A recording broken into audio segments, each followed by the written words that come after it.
Hi hello नमस्ते। लङ्कामा सुन्छ कान मेरो बुचै भन्ने उखान चाहिँ सुनिएको थियो। आज साँच्चीकै हामीहरू चाहिँ श्रीलङ्काको लङ्का यानि रावणको महलमा आज चाहिँ आउने अवसर मिलेको छ हैन। आज हाम्रो टोलीहरू धेरै आएको छ, 7 जना 8 जनाको टोलीहरू आइरहेको छ। आज धमाधम सुन खोजी हुन्छ यहाँ। 2-4 किलो सुन भेटियो भने अब लानुपर्छ हैन। अब नेपालको एयरपोर्टमा अहिले सजिलै छिर्छ। अब 100 किलो 200 किलो त छिर्छ भने अब 2-4 केजी के नै हो र।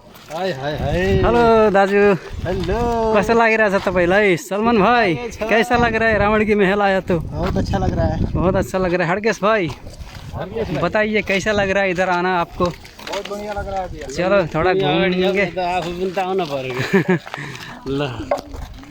ल माधव भाइ कस्तो लाग्छ श्रीलङ्का? मलाई एकदम रमाइलो लागिरहेको छ हैन। लङ्कामा सुन्छ कान मेरो बुझ्छ भन्ने चाहिँ उखान सुनिएको थियो। आज साँच्चीकै लङ्कामा आउन अवसर मिलेको छ। रावणको महल त्यो माथि हैन। धेरै अब खुसी छौँ।